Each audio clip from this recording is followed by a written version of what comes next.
전능하신 하나님이라 영존하시는 아버지가 평강의 왕이라 할 것입니다. 아멘. 자, 우리 한번 인사해 보겠습니다. 메리 크리스마스. 메리 크리스마스. 오랜만에 하니까 좀 어색하죠? 메리 크리스마스. 옛날 같았으면은 한 달 전부터 크리스마스 분위기가 막 나거든요. 거리에 다니면 막 캐롤성이 흘러나오고 막 했는데 요즘 갈수록 이렇게 크리스마스 분위기가 나지 않는 것 같아요. 아마 시대가 그만큼 굉장히 어려워진 것이 아닌가 하는 생각이 듭니다. 저는 지난주에 오랜만에 그 고등학교 동창을 주일날 오후에 만나게 됐습니다. 네, 그 친구는 그 이제 꽤 부자 집에서 집 아들이거든요. 그래서 순천에 뭐 빌딩이 몇 채 있는 집 아들이에요. 그래서 자기 명의로도 중앙동에 빌딩이 하나 있어요. 잘 사는 애기 때문에 뭐 걱정 없이 살 것이다 이렇게 생각했는데 하소연을 하더라고 자기가. 네, 굉장히 살기가 힘들다. 그러니까 지금 중앙동 시내에 그냥 손님들이 안 와가지고 자기도 지금 메이커 신발 가게를 하고 있는데 그 직원 봉급 주기도 힘들고 어렵다. 하소연을 하고 한숨을 쉬었습니다. 거기다가 또 이제 광양 LF 아울렛이 이제 오게 되면 자기는 이제 정리를 해야 되지 않냐 이런 말도 하더라고요. 참 이런 경제적으로 어려운 현실을 보면 사람들은 굉장히 마음이 어둡고 흑암 가운데 살아가는 것 같습니다. 근데 오늘 우리 본문을 읽었는데 오늘 이사야 선지자가 살았던 시대는 우리하고 비교할 수도 없는 굉장히 어둡고 암울한 시대에 살고 있었습니다. 이사야가 그 선지자의 사역을 감당했던 때가 예수님이 오시기 전 739년에서 한 680년 그 사이에 한 60년 동안 선지 사명을 감당했는데 이스라엘의 역사를 보면은 이때가 가장 어둡고 암울한 시대였어요. 그때 당시에 이제 북이스라엘하고 남유다로 나누어져 있었는데 북이스라엘은 722년에 이제 아수르에 의해서 멸망하게 되죠. 그리고 곧 있으면 남유다도 바벨론에 의해서 멸망당하는 이제 그 사이에 선지자 사명을 감당했기 때문에 얼마나 힘들었겠어요. 결국 그는 이제 그 시대를 향해서 막 이렇게 심판의 메시지를 전하고 했는데도 변화되지 않고 오히려 죽임을 당합니다. 남유다 왕으로부터 죽임을 당하게 됩니다. 참 이사야는 멸망을 향해 치닫고 있는 그 시대를 볼 때 정말 불평하고 원망하고 참 오히려 심판의 메시지만 전해야 할 것 같습니다. 그런데 오늘 우리가 읽었던 내용은 전혀 어두운 내용이 아니죠. 굉장히 밝고 희망찬 내용으로 가득 차 있는 것을 보게 됩니다. 자, 그가 절망 중에도 이런 희망과 비전을 볼 수 있었던 이유가 무엇입니까? 바로 그것은 장차 한 아기로 오실 예수님을 바라봤기 때문입니다. 자, 이 시대가 아무리 어둡고 절망적이라고 할지라도 우리는 한 아기로 오신 예수님을 통해서 이런 이사야가 보았던 희망과 비전을 볼 수가 있는 것입니다. 자, 2015년 성탄절을 맞이해서 우리도 한 아기로 오신 예수님을 통해서 어둠에서 벗어나 희망의 비전을 붙들 수 있기를 간절히 기도합니다. 자, 그러면 한 아기로 이 땅에 오신 예수님께서 구체적으로 이루실 일이 무엇입니까? 자, 이사야는 예수님께서 오셔서 하실 일에 대해서 크게 세 가지로 말하고 있습니다. 그 첫째는 멸시당한 자들을 영화롭게 하신다는 것입니다. 1절을 보십시오. 우리 같이 한번 읽어볼까요? 1절 시작. 전에 고통받던 자들에게는 흑암이 없으리로다. 옛적에는 여호와께서 스불론 땅과 납달리 땅이 멸시를 당하게 하셨더니 후에는 해변길과 요단 저쪽 이방의 갈릴리를 영화롭게 하셨느니라. 예. 자, 여기서 스불론 땅, 우리 뒤에 한번 지도 한번 보여주시겠어요? 자, 잘 보일지 모르겠는데 여기가 지금 남유다 지방이고 여기가 이제 북이스라엘 지방입니다. 근데 스불론 땅은 갈릴리 바다 해변의 왼쪽편에 있는 땅이에요. 그리고 납달리 땅은 그 이제 서북쪽에 있는 이 지역이 납달리 땅입니다. 자, 이 땅이 멸시를 당했습니다. 그것은 보면은 지금 아수르에서 의해서 이스라엘이 멸망하게 됐는데 이 국경지대에 있었기 때문에 자주 이렇게 괴롭힘을 받아왔어요.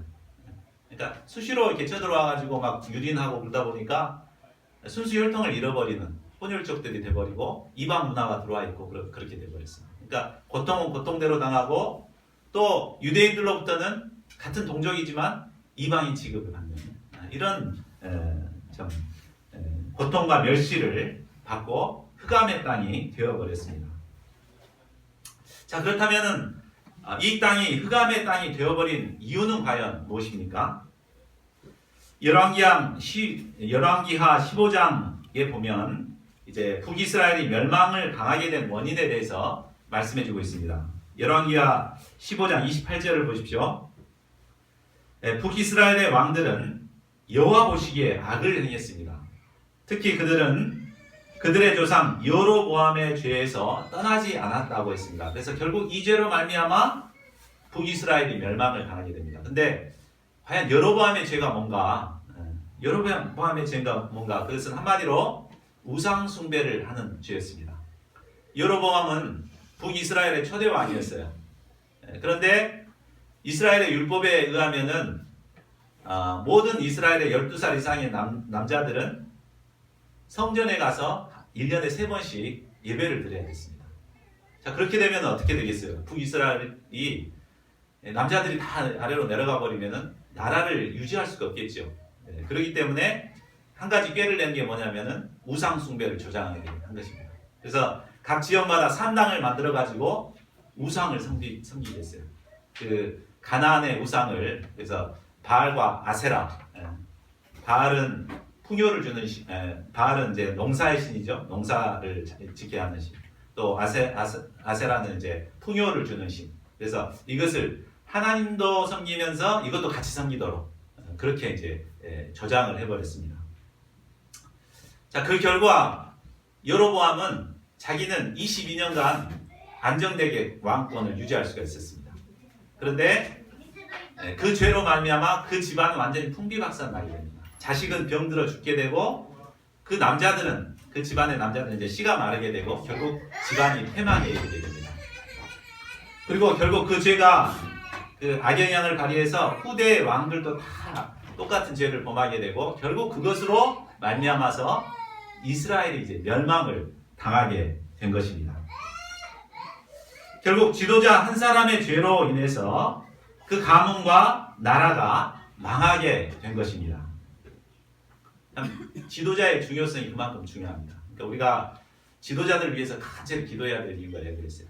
정말 하나님을 경외하신 지도자를 세워주시고 하나님 앞에 믿음으로 살도록 지도자가 어떻게 하냐에 따라서 영향을 미치기 때문에 그렇습니다. 자, 결국 이스라엘은 공의로우신 하나님의 심판으로 인해 흑암과 고통의 시간을 지낼 수밖에 없었습니다.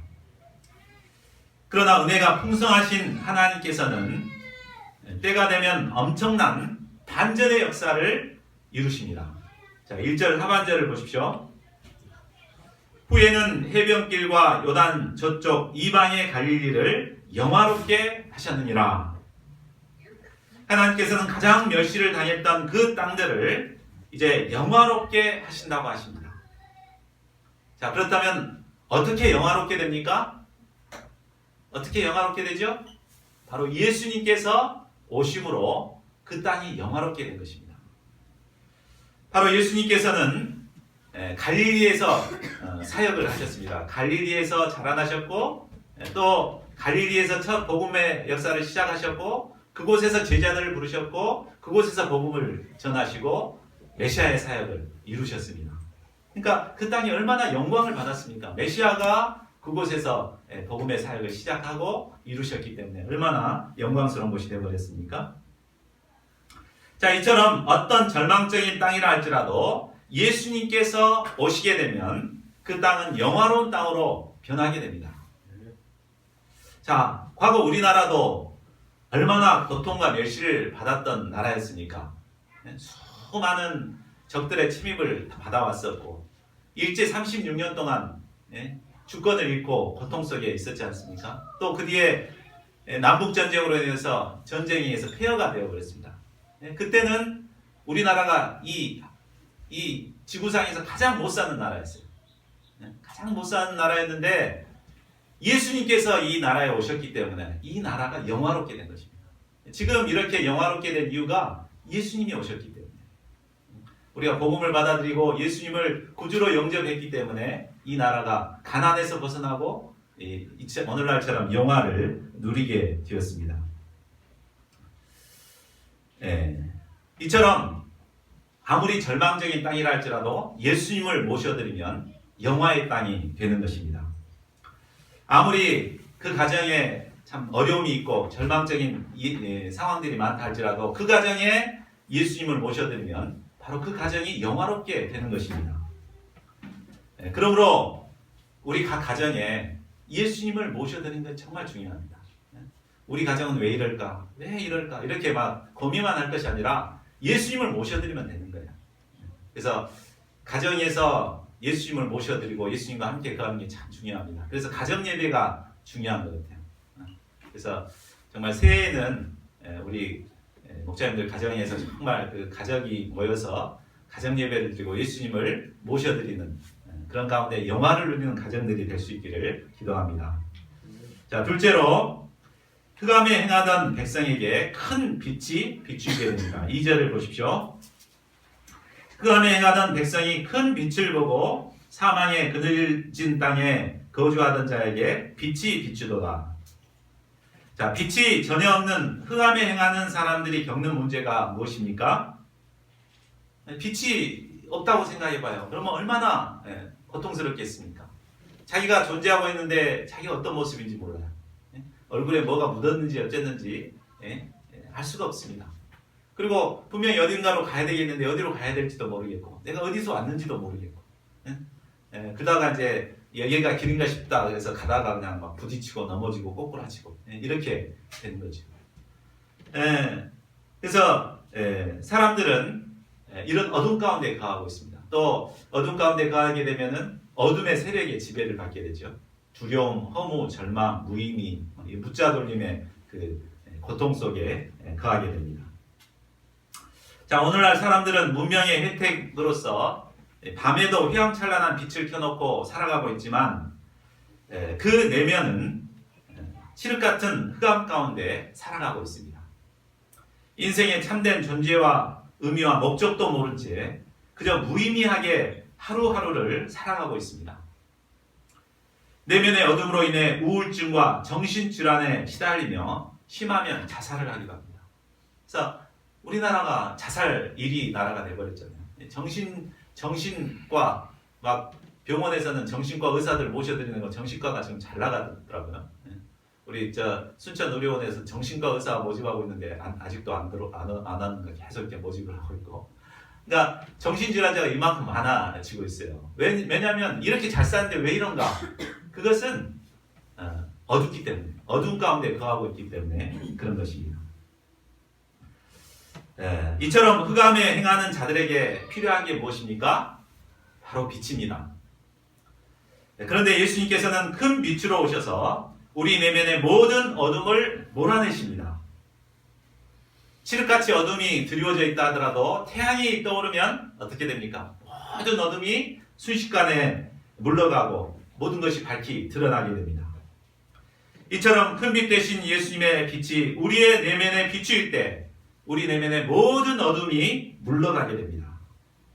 이를 통해서 내가 어떤 존재인지를 밝히 보게 되고 내가 어떤 존재인가, 어디로 어떻게 살아야 될 것인가를 깨닫게 됩니다.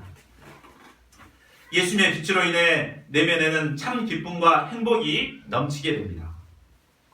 자, 말라기 선지자는 이때의 기쁨을 외양간 송아지에 비유하고 있습니다. 우리 말라기 4장 2절을 보십시오.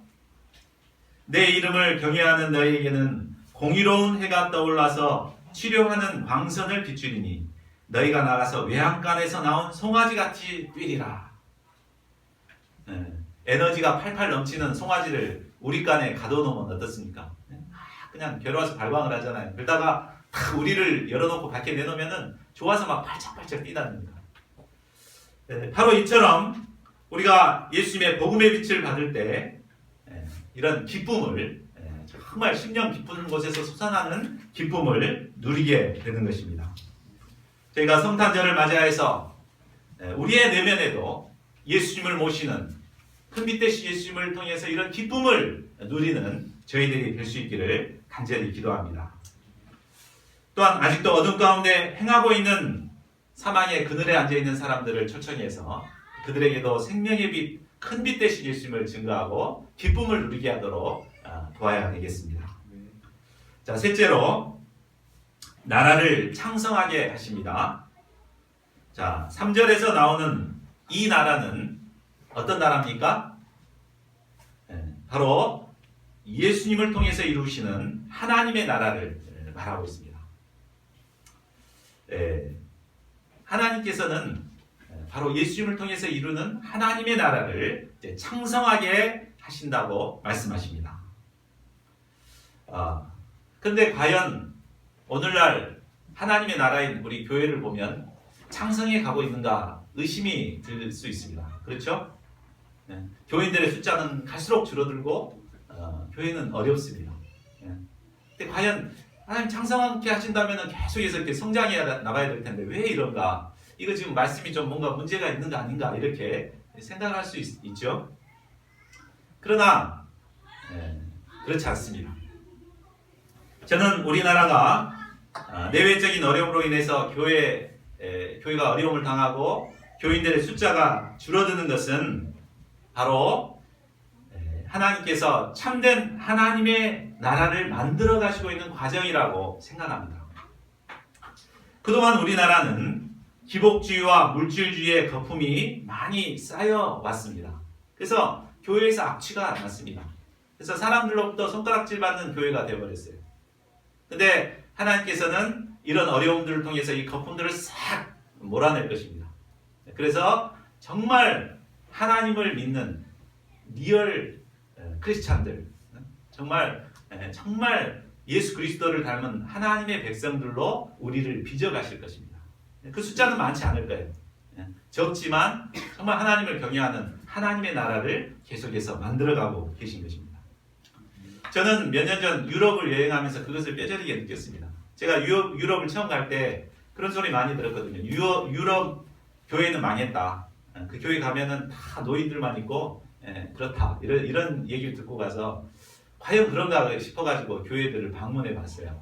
근데 물론 그런 교회도 있습니다. 근데 정말 말씀 중심에 살아서 움직이는 젊은 교회들이 정말 많았어요. 의외로.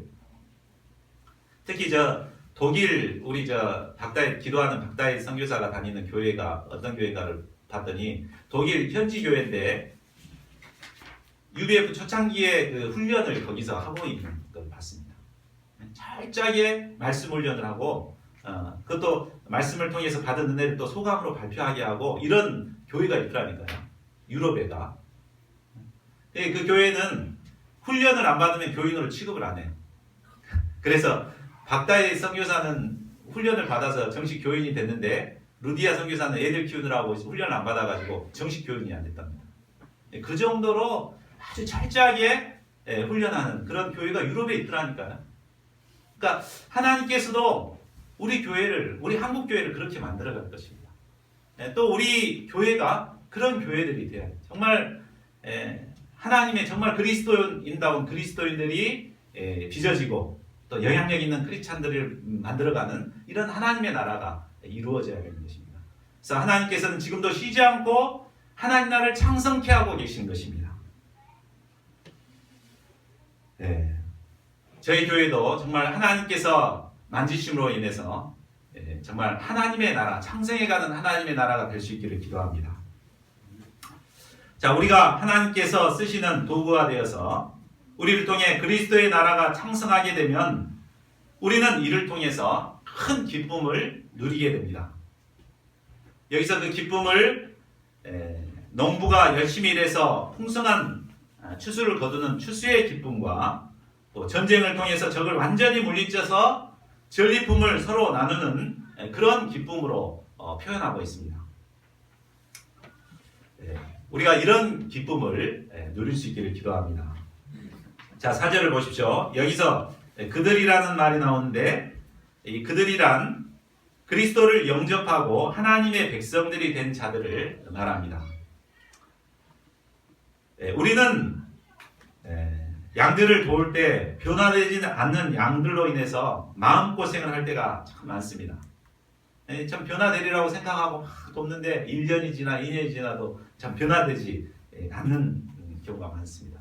그죠? 근데 양들 입장에서도 자기가 변화되고 싶지 않아서 변화되지 않는 게 아닙니다. 왜냐하면 죄의 멍에와 사탄의 권세가 강하게 사로잡고 있기 때문에 그런 것이죠. 자기는 변화된 정말 영향력 있는 크리스찬이 되고 싶지만 이 죄의 세력 때문에 사탄의 권세 때문에 그럴 수가 없는 것입니다. 그러나 예수님께서는 때가 되면 우리가 계속해서 인내를 가지고 돕다 보면 때가 되면 반드시 그 양들을 사로잡고 있는 죄의 멍에와 사탄의 권세를 몰아내십니다.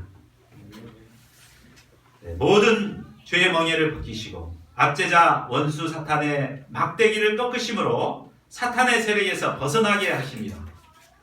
그리고 우리를 구원하사 하나님 나라의 백성들로 삼아주십니다.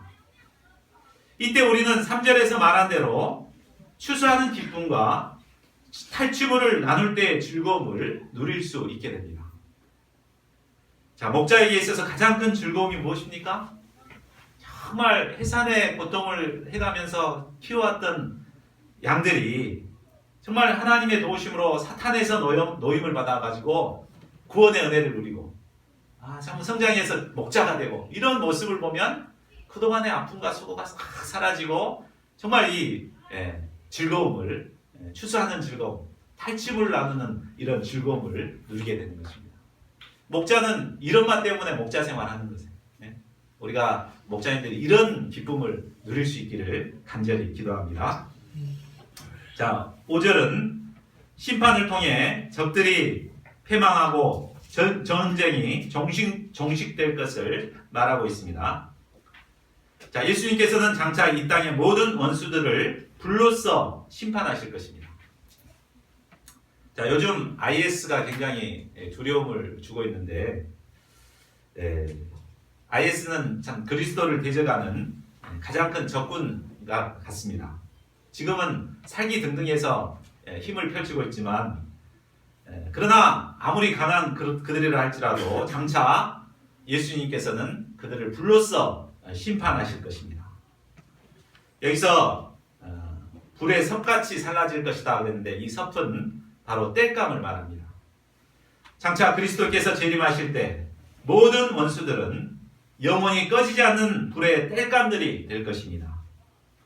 원수들이 심판을 받음으로 말미암아 이제 만유가 회복되고 이제는 더 이상 어둠이 틈탈 수 없는 완전한 하나님의 나라가 도래하게 될 것입니다.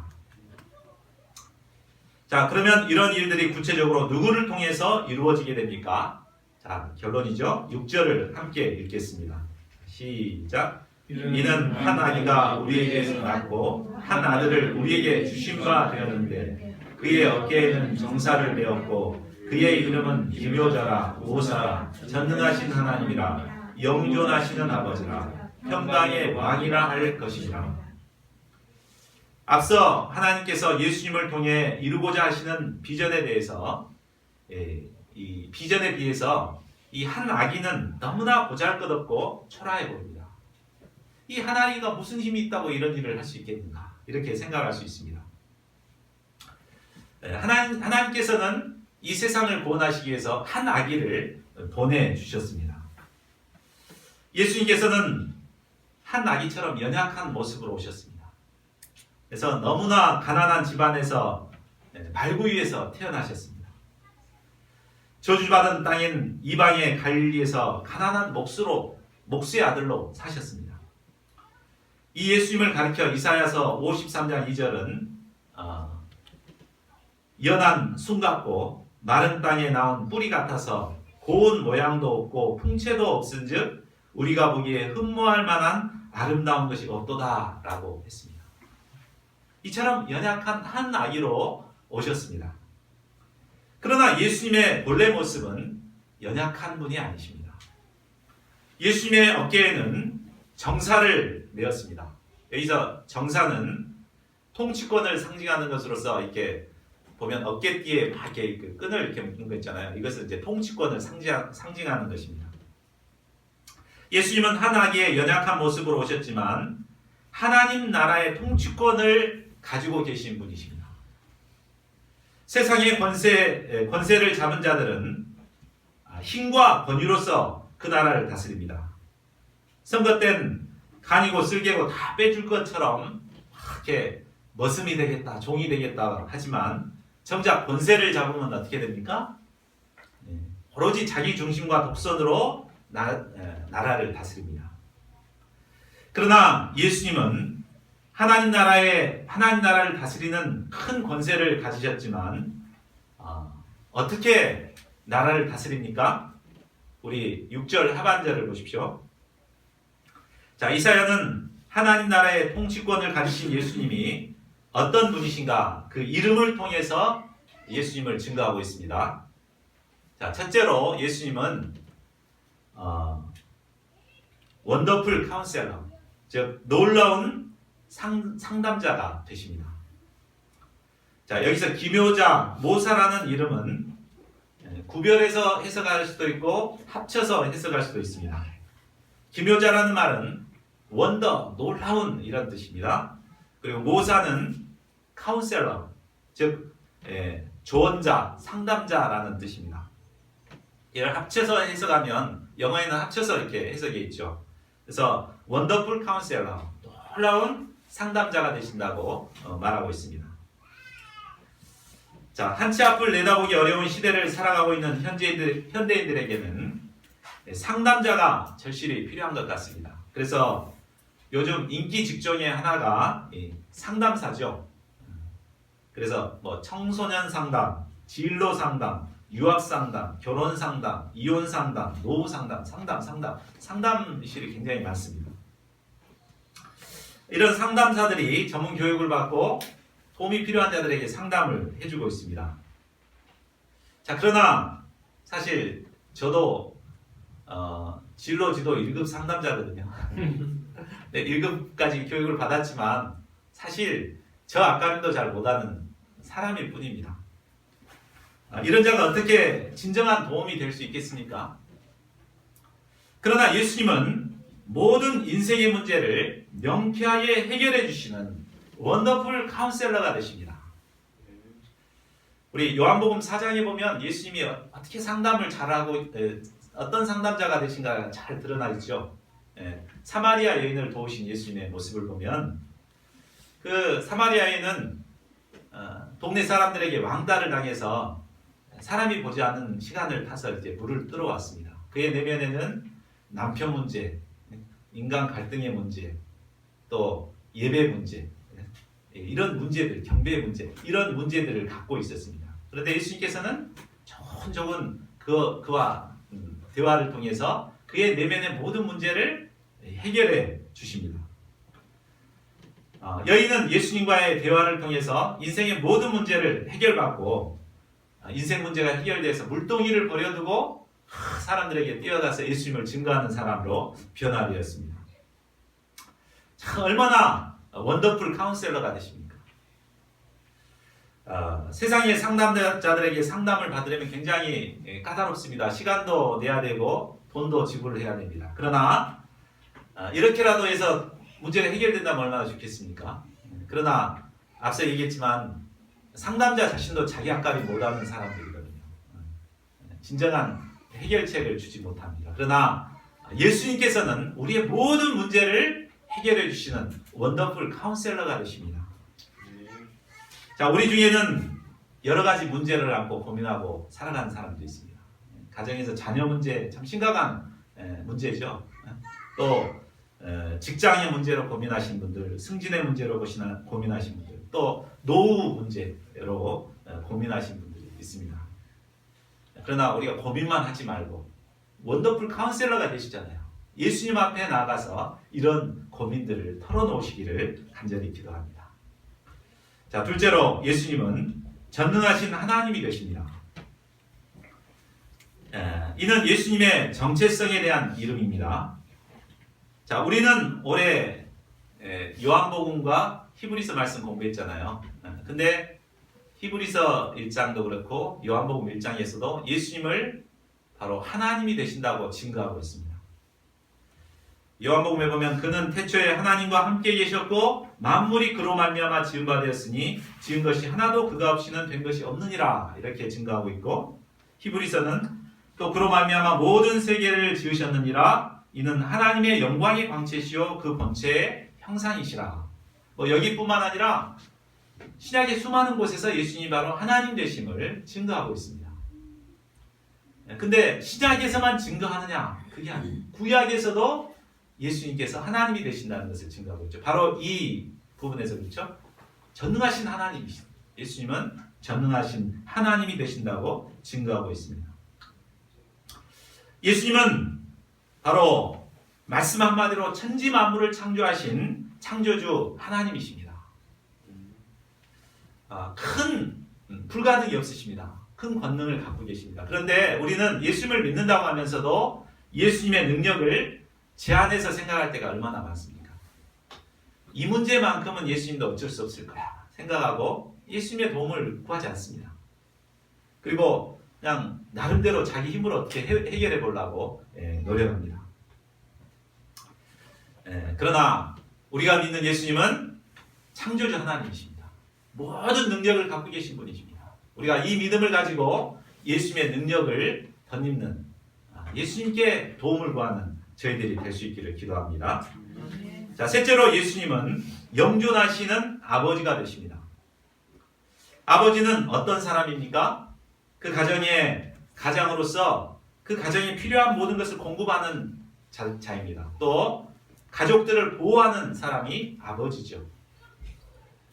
그런데 문제는 육신의 아버지는 한계가 있다는 것입니다. 결국 아무리 능력 많은 아버지라 하더라도 결국은 죽게 됩니다. 얼마 전 우리는 김영삼 전 대통령이 서거한 후에 그 아들 김현철 씨가 정말 서럽게 우는 것을 화면으로 보셨을 것입니다. 정말 대통령을 아버지로 뒀으니 얼마나 참 든든했겠어요.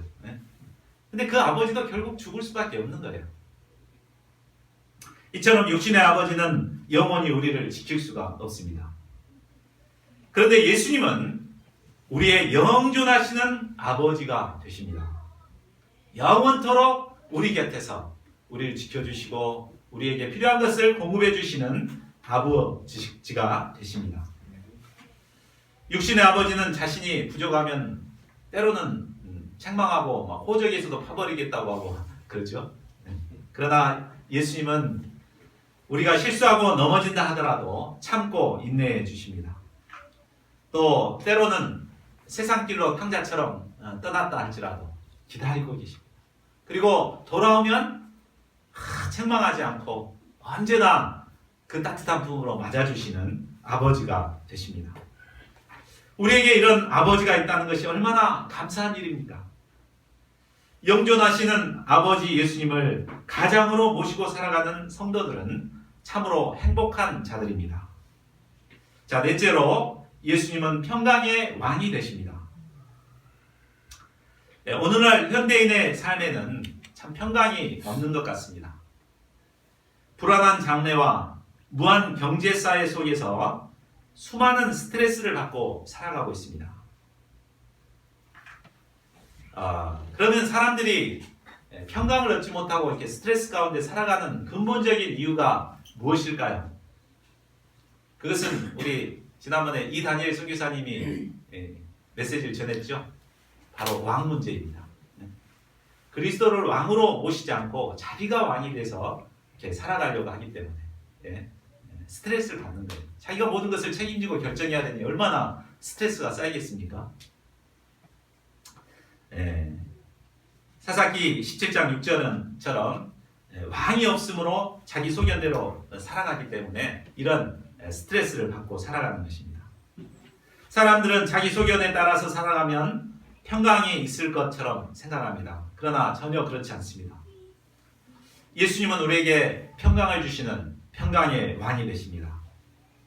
우리가 예수님을 나의 왕으로 모시고 예수님의 다스림을 받고 살아갈 때 우리는 걱정과 근심에서 벗어나서 진정한 평강을 얻게 됩니다. 저도 목자 생활하면서 때때로 정말 이렇게 스트레스를 받을 때가 참 많습니다.